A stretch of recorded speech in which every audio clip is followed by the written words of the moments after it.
News when you want it with Bloomberg News Now. I'm Monica Rix.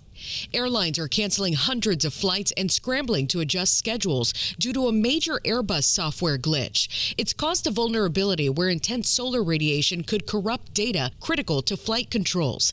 The fix will affect more than 6,500 jets worldwide, including hundreds here in the U.S. But aviation expert Mike Stengel tells us it seems like a quick fix. Airbus said that it should be a fix of up to 3 hours, so that's something that can be addressed between flights or on overnight checks. JetBlue and American are among those updating the aircraft. The FAA is giving them till midnight Sunday. Meantime, hundreds of flights are being canceled in and around Chicago, and roads are becoming more treacherous as a major winter storm hits the Midwest. Warnings and weather advisories stretch from Montana to western Ohio, with some regions expected to get up to a foot of snow.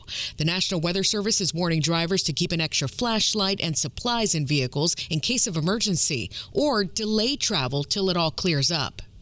West Virginians mourned the 20-year-old Guard member killed in Washington this week with a vigil last night in her hometown of Webster Springs. Governor Patrick Morrisey says Sarah Beckstrom was loved by her unit. A lot of the people are very angry. A lot of people ask the questions, why?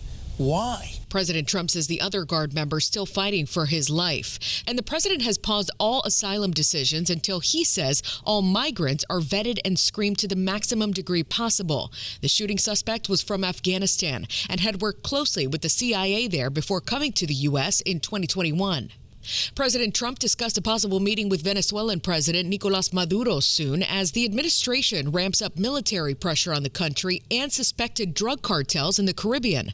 The New York Times reports the two leaders spoke by phone last week, but nothing's been scheduled yet. Bargain-hunting Americans ditched the mall and clicked their way through post-Thanksgiving sales. Adobe Analytics says shoppers spent an estimated $8.6 billion on Black Friday, and the numbers could go up as more stores report earnings. The National Retail Federation predicts record turnout. Travel also seems to be a major driver of discounts this weekend. The Points guy, Clint Henderson, talked to Bloomberg about it. Pretty much every single airline has a Black Friday sale on right now or is planning one for Travel Tuesday, Cyber Monday next week. It's a great time to shop for travel, especially if you have some spring break trips. That can be really expensive. He says some popular destinations include New York, Vegas, and Japan. Google's co-founder just gifted a ton of Alphabet stock.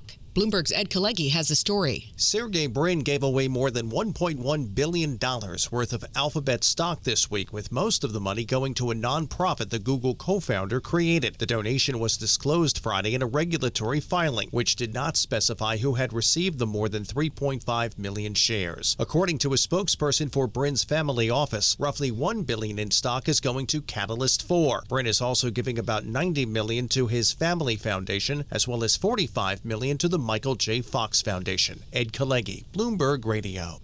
X has a new feature that's raising questions about the origin of some political accounts. Here's Bloomberg's Amy Morris. This new feature lets you see where an account is based. Users quickly found that many popular accounts, usually with a conservative or MAGA angle with thousands or hundreds of thousands of followers, are based outside the U.S., raising concerns about foreign influence in U.S. politics. Researchers at NewsGuard identified several popular accounts that appeared to be run by Americans interested in politics, but were actually based in Eastern Europe, Asia, or Africa. The location feature is not always 100% accurate, and experts warn bad actors can adapt to this new feature. In Washington, Amy Morris, Bloomberg Radio. Democrats are taking a white coat approach to midterm elections. A group called 314 Action says more than 50 medical professionals are running next year, some in competitive districts. And the group's executive director tells Bloomberg Government they're all highlighting their opposition to Health Secretary Robert F. Kennedy Jr.'s Make America Healthy Again agenda, including its cuts to Medicaid and vaccine policy changes. And that's news when you want it with Bloomberg News Now. I'm Monica Rix, and this is Bloomberg.